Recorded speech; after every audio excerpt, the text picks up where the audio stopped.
शेतकऱ्यांसाठी खुशखबर, आजपासून पीक विमा वाटप सुरू. यामध्ये खरीप आहे, रब्बी आहे 2025चा 24,000 रुपये. सरकारची मोठी घोषणा. आता या जिल्ह्यांची लिस्ट: अहमदनगर, नाशिक, पुणे, सातारा, छत्रपती संभाजीनगर, लातूर, अकोला, अमरावती. याचप्रमाणे अशा प्रकारचा SMS इथं आलेला, जे की खात्यामध्ये पैसे तर क्रेडिट होणे सुरू झालेले. आता जर तुम्हाला पैसे आले नसतील तर हा व्हिडिओ तुम्ही शेवटपर्यंत बघा.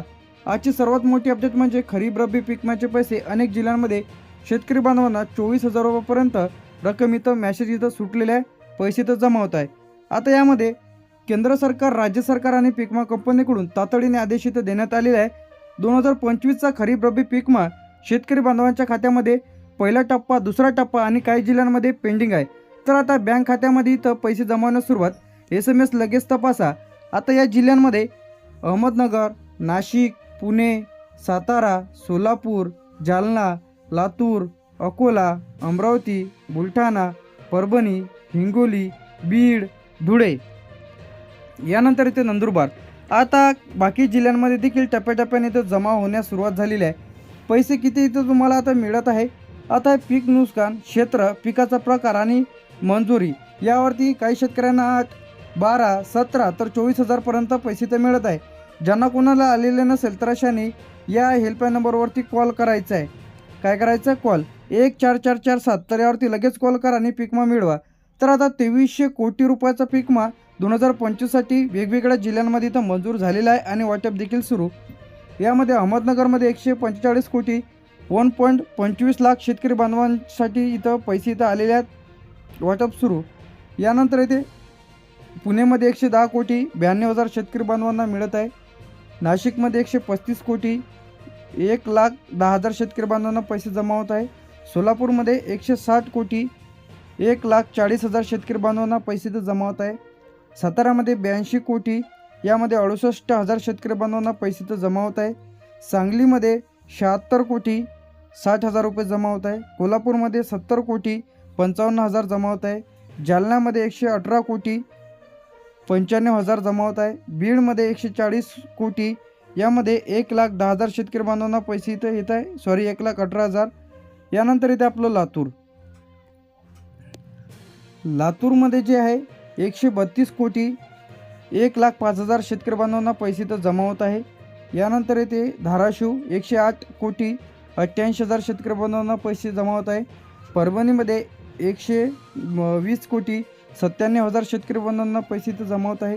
हिंगोलीमध्ये 72 कोटी 58,000 शेतकरी बांधवांना पैसे जमा होत आहे. नांदेडमध्ये 128 कोटी 1,02,000 शेतकरी बांधवांना पैसे जमा होत आहे. अकोल्यामध्ये 95 कोटी 79,000 शेतकरी बांधवांना पैसे जमा होत आहे.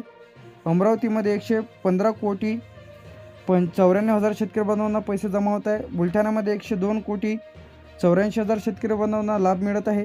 वाशिममध्ये 68 कोटी, यामध्ये इथे 52,000 शेतकरी बांधवांना लाभ मिळत आहे. यवतमाळमध्ये 150 कोटी 1,30,000 शेतकरी बांधवांच्या खात्यात पैसे आलेले आहेत. नागपूरमध्ये 74 कोटी 59,000 शेतकरी बांधवांना पैसे इथं आलेले आहेत. वर्ध्यामध्ये 61 कोटी 48,000 शेतकरी बांधवांना लाभ मिळत आहे. चंद्रपूरमध्ये 66 कोटी 50 लाख शेतकरी बांधवांच्या खात्यामध्ये जमा होत आहे 50,000. यानंतर इथे आपलं गडचिरोलीमध्ये 42,000 शेतकरी बांधवांसाठी, जे की इथं 31,000 शेतकरी बांधवांसाठी 42 कोटी रुपये इथं आलेले आहे. धुळेमध्ये 73 कोटी रुपये इथं आलेले आहे. लाभार्थ्यांची संख्या 57,000. नंदुरबारमध्ये 58 कोटी रुपये 44,000 शेतकरी पात्र. यानंतर इथे आपलं जळगावमध्ये 122 कोटी. यानंतर जे इथे आपलं जळगावानंतर आपलं इथे आपलं 99,000 शेतकरी पात्र. पालघरमध्ये 38 कोटी रुपये आलेले आहे, 27,000 शेतकरी पात्र आहेत.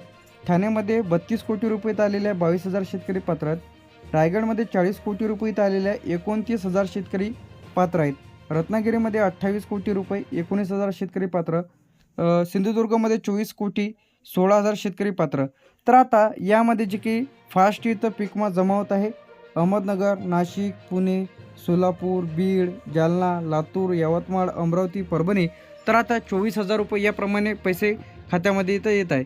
पेंडिंग जिल्ह्यांमध्ये रत्नागिरी, पालघर, सिंधुदुर्ग, गडचिरोली, रत्नागिरी, रायगड.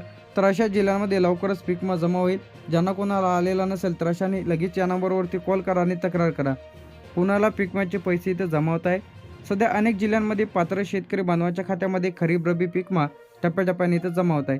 आता प्राधान्य कोणाला इथं देण्यात येत आहे, ज्यांचा पीक विम्याचा अर्ज मंजूर आहे, बँक खात्यादाराशी लिंक आहे, खातं सक्रिय आहे म्हणजे चालू आहे, त्याचप्रमाणे पीक नुकसान पात्र ठरलेले आहेत, अर्जात चूक नाही, ई पीक पाहणी केलेली आहे, क्रॉप इन्शुरन्स केलेला आहे, तर अशांना पैसे तर येत आहे. पीक विमा कंपनी प्रतिनिधीला लेखी अर्ज द्यायचा आहे. ज्यांना कोणाला पीक विम्याचे पैसे आले नसेल, प्रति पीक विमा कंपनी शाखा तालुका जिल्हा लिहा. विषय पीक विमा रक्कम खात्यात जमा न झाल्याबाबत अर्ज. महोदय, मी खालील सही करणारा शेतकरी, त्याचप्रमाणे राहणार तालुका जिल्हा गावाचे नाव, याचप्रमाणे मी खरीप रब्बी हंगामासाठी याचप्रमाणे इथं आपला वर्ष टाकायचं आहे. 2024 आहे, 25 आहे, 26 आहे, 27 आहे, जे काही असेल ते. त्याचप्रमाणे हा जसाच्या तसा मॅटर लिहून घ्यायचा आहे. शेतकऱ्यांचे नाव, गाव, तालुका, जिल्हा, मोबाईल नंबर, आधार क्रमांक, खाते क्रमांक, बँकेचे नाव, पिकाचे नाव, अर्ज क्रमांक. तरी माझ्या अर्जाची तपासणी करून लवकरात लवकर पीक विम्याची रक्कम माझ्या खात्यामध्ये जमा करण्यात यावी ही नम्र विनंती. अशा पद्धतीने तुम्हाला इथे लिहायचं आहे. यासोबत तुम्हाला इथे जोडायचे आहे आधार कार्डची झेरॉक्स, बँक पासबुकची झेरॉक्स, पीक विम्याची पावती, 7/12/8 अर्जाची कॉपी, हे तुम्हाला त्या अर्जासोबत जोडायचं आहे. हा जो अर्ज आहे ते तुम्हाला तुमच्या तालुक्याच्या ठिकाणी द्यायचा आहे. पीक विमा ऑफिस ते तिथं राहते किंवा या नंबरवरती कॉल करायचा आहे 14447. तर यावरती लगेच कॉल करा आणि पीक विमा संदर्भात तुम्ही तक्रार करून तुमचा पीक विमा मिळवू शकता. आता संबंधित ज्यांना कोणाला पीक विमा आलेला नसेल तर यासाठी तुम्ही तक्रार करू शकता. अर्ज पेंडिंग आहे, रिजेक्ट झालेला आहे, चुकीचे बँक खाते अपडेट झालेले आहे, आधारची समस्या, पीक विमा रक्कम कमी आलेली आहे, तर अशांसाठी तुम्ही या नंबरवरती कॉल करून मिळवू शकता पीक नुकसान भरपाई, अर्जाची स्थिती. त्याचप्रमाणे खात्यात पैसे जमा झालेले नाही, TBT फेल झालेले आहे, खाते इनॅक्टिव्ह आहे, बँक सेंडिंग समस्या, तक्रारीसाठी पीक विमा कंपनीशी विरोधात तक्रार करायची असेल तर 14447. तर यावरती लगेच तक्रार करा. अर्ज चुकीचा भरला गेलेला आहे, सर्वे नंबर नाही, त्याचप्रमाणे जिल्हा लिस्ट नाही, टप्प्यामध्ये तुमचं नाव नाही आहे, तर अशासाठी लगेच तुम्ही त्या नंबरवरती कॉल करा. आता कॉल करताना आधार कार्ड, अर्ज क्रमांक, बँकेचं पासबुक आणि मोबाईल नंबर इत्यादी तुम्हाला जवळ ठेवायचं आहे. लगेच कॉल करा या नंबरवरती आणि पीक विम्याचे पैसे मिळवा.